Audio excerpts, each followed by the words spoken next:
Assalamualaikum warahmatullahi wabarakatuh. Salam guru penggerak. Perkenalkan, saya Diah Maria Ulfa, calon guru penggerak angkatan 10 dari SMA Negeri 1 Kamal, Bangkalan, Provinsi Jawa Timur.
Assalamualaikum warahmatullahi wabarakatuh. Yang terhormat Bapak Kepala SMA Negeri 1 Kamal dan yang saya hormati Bapak Ibu Guru Hebat SMA Negeri 1 Kamal. Alhamdulillahirrabbilalamin. Shalawat serta salam tetap tercurahkan pada junjungan Nabi Muhammad SAW. Pada pagi hari ini kita dapat berkumpul dalam keadaan sehat walafiat dalam kegiatan diseminasi budaya positif oleh Ibu Diah Maria Ulfa MPD CGP Angkatan 10 dari SMA Negeri 1 Kamal. Saya selaku MC akan membacakan susunan acara pada pagi ini. Yang pertama, pembukaan. Yang kedua, sambutan Kepala SMA Negeri 1 Kamal. Acara yang ketiga, acara inti yaitu diseminasi budaya positif. Dan yang keempat, penutup. Nanti saya ada yang tidak hadir di sini, Bapak Ibu. Yang pertama adalah Ibu RA Siti Rohana hadir. Tentang diseminasi budaya positif. Ini salah satu tugas di guru penggerak, yakni materi budaya positif.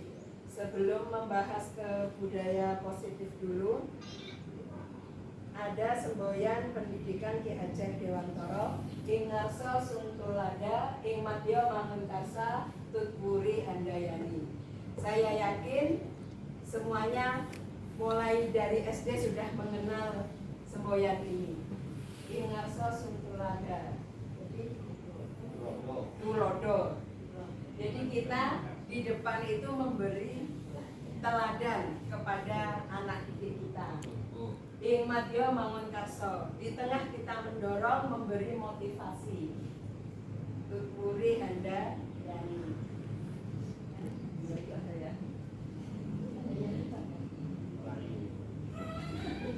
Tujuan pendidikan. Tujuan pendidikan ini saya ambil dari tujuan pendidikannya Ki Hajar Dewantara, yaitu menuntut segala kodrat yang ada pada anak-anak agar mereka dapat mencapai keselamatan dan kebahagiaan yang setinggi-tingginya, baik sebagai manusia maupun sebagai anggota masyarakat. Jadi ini tujuan pendidikan menurut Ki Hajar Dewantara. Pendidikan adalah menuntun. Kita sebagai seorang pendidik itu menuntun, tugasnya menuntun, menjadi fasilitator, menuntun segala kodrat yang ada pada anak, baik itu kodrat alam maupun kodrat zaman. Kodrat alam itu sesuai dengan lingkungan, jadi budaya di daerah Bangkalan sama di daerah Jawa, misalnya di Blitar, di Tuban, itu lain dengan budaya yang ada bangkalan. Nah ini berpengaruh di pendidikan anak. Jadi mendidik anak sesuai dengan kodratnya, kodrat alam, kodrat zaman. Kita mengikuti zaman, sekarang zamannya sudah zaman teknologi, mau tidak mau ketika kita menjadi fasilitator itu mengikuti dua kodrat ini, kodrat alam, kodrat zaman, sehingga anak bisa mencapai kebahagiaan dan keselamatan. Yang kedua, pendidikan adalah menghamba pada murid. Jadi menurut teorinya KHD, kita ini harus menghamba pada murid. Kita itu pelayannya murid. Ini menurut KHD atau Ki Hajar Dewantara. Pendidikan harus memihak pada murid sesuai dengan minat, bakat, dan kemampuannya. Untuk mencapai semuanya itu, salah satunya ada tentang budaya positif. Apa itu budaya positif? Yaitu nilai-nilai, keyakinan-keyakinan, dan kebiasaan-kebiasaan di sekolah yang berpihak pada murid. Hal itu dilakukan agar murid dapat berkembang menjadi pribadi yang kritis, penuh hormat, dan bertanggung jawab. Budaya positif bisa dijalankan dengan menerapkan konsep-konsep inti seperti disiplin positif, nilai kebajikan dan keyakinan kelas, posisi kontrol, kebutuhan dasar, dan segitiga restitusi. Disiplin positif menurut Ki Hajar Dewantara untuk menciptakan murid yang merdeka, syarat utamanya adalah harus ada disiplin yang kuat. Nah, disiplin yang kuat adalah disiplin yang muncul dari dalam diri murid itu sendiri. Jadi disiplin itu muncul atau keluar dari motivasi internal masing-masing murid. Jika murid belum cakap melakukan disiplin diri, wajiblah penguasa lain mendisiplinkan diri kita. Maksudnya di sini, jika murid itu belum siap untuk mendisiplinkan dirinya sendiri secara internal, maka sekolah itu berhak untuk mendisiplinkan mereka.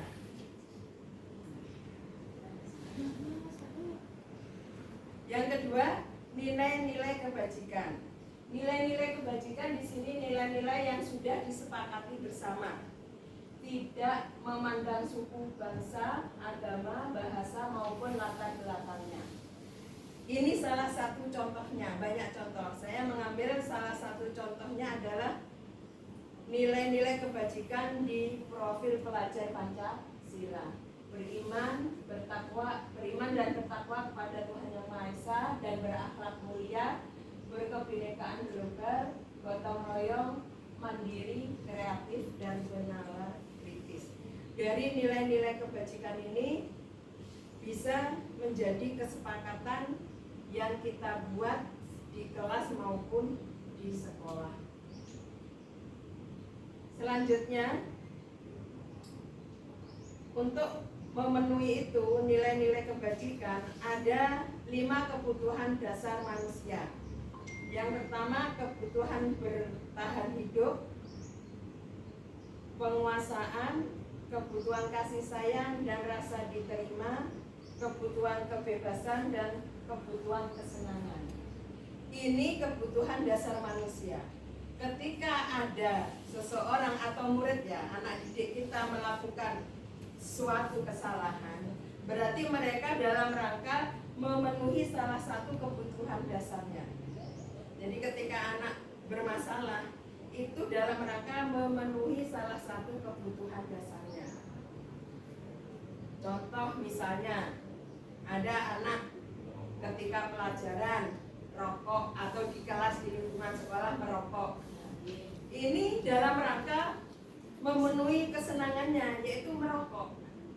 Jadi ada dasar dia melakukan sebuah kesalahan.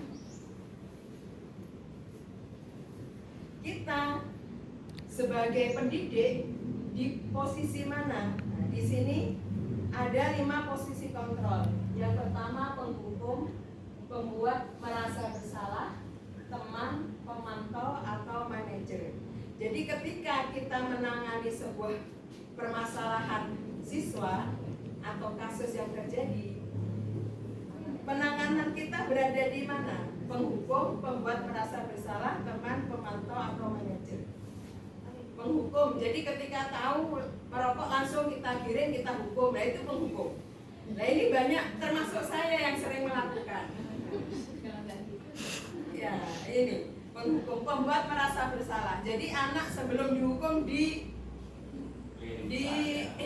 dibuat dia merasa benar-benar bersalah atas kesalahannya. Teman, bisa kita tanya sebagai teman atau pemantau. Kita sekedar memantau. Yang terakhir adalah manajer. Jadi maksudnya di sini manajer dalam menangani kasus itu kita bisa mengontrol semuanya. Di sini ada segitiga restitusi untuk memecahkan atau untuk mencari solusi yang dihadapi oleh siswa. Yang pertama, menstabilkan identitas. Yang kedua, validasi tindakan yang salah. Yang ketiga, menanyakan keyakinan. Nah, menstabilkan identitas. Jadi kita tanya dulu, kita panggil, kita tanya. Rokok, bagaimana dia merokok? Apakah sebuah tuntutan? Kita tanya.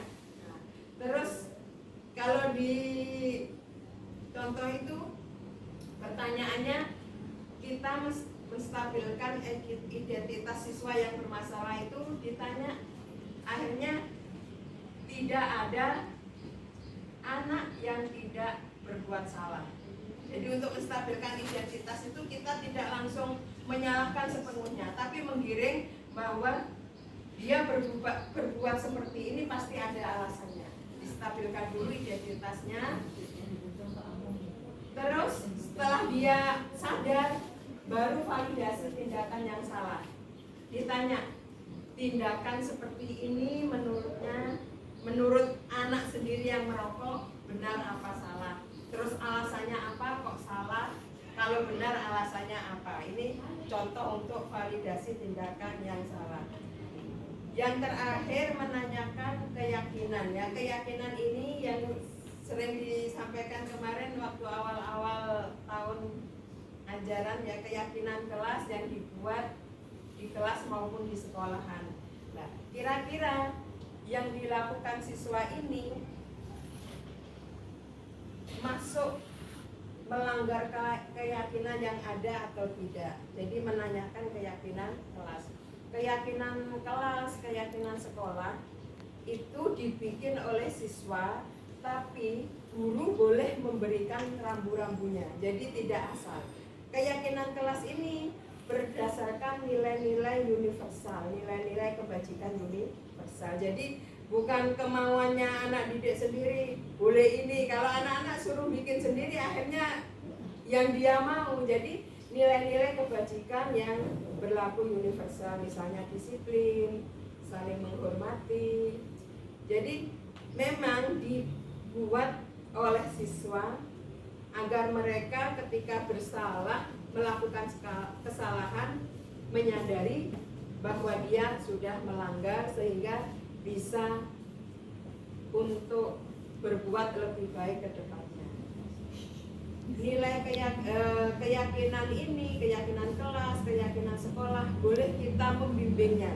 Kembali lagi ke pendapatnya Kak Hadi, selama anak belum siap untuk mendisiplinkan dirinya sendiri, pihak luar di sini sekolah boleh untuk memberi aturan mendisiplinkan. Dari sini pemaparan kami, barangkali ada yang ditanyakan.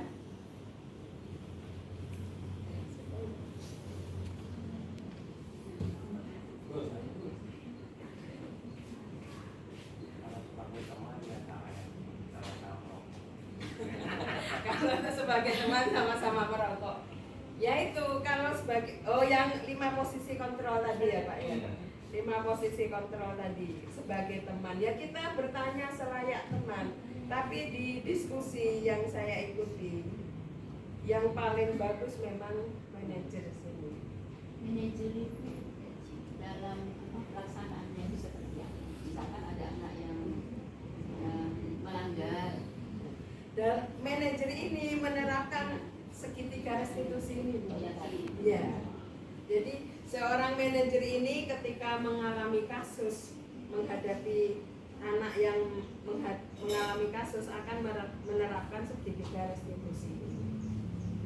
Segitiga ya menstabilkan identitas, validasi tindakan, menanyakan keyakinan. Saya yakin semuanya ibu-ibu, bapak-bapak sudah melaksanakan ini. Cuma baru ilmunya kayak saya ya ketika ikut pelatihan ini baru oh ternyata ini yang saya lakukan selama ini masuk ke segitiga restitusi. Cuma kadang saya masih ada di posisi kontrol penghukum. Kan berjenjang, penghukum, lalu setelah itu ada penghukum, pembuat merasa bersalah, teman, pemantau, manajer. paling tidak Teman.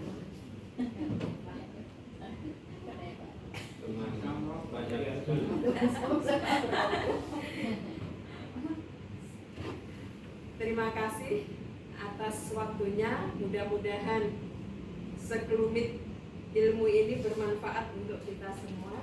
Wabillahi taufiq wal hidayah. Assalamualaikum warahmatullahi wabarakatuh. Waalaikumsalam. Demikian kegiatan diseminasi budaya positif oleh Ibu Diah Maria Ulfa MPD CGP Angkatan 10 dari SMA Negeri 1 Kamal. Semoga ilmu yang disampaikan dapat bermanfaat untuk kita ke depannya. Sebelum saya mengakhiri kegiatan ini, izinkan saya membacakan pantun. Beli buah leci di toko Rini, rasanya manis sekali. Saya Dewi Mesaro sebagai MC mengucapkan terima kasih. Wassalamualaikum warahmatullahi wabarakatuh. Waalaikumsalam.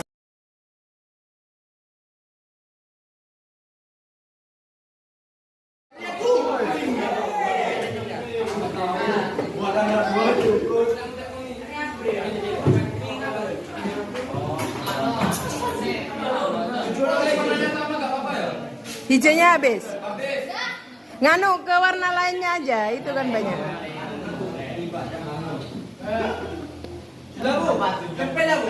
Iya, tempel. Iya, Mbak, sekarang.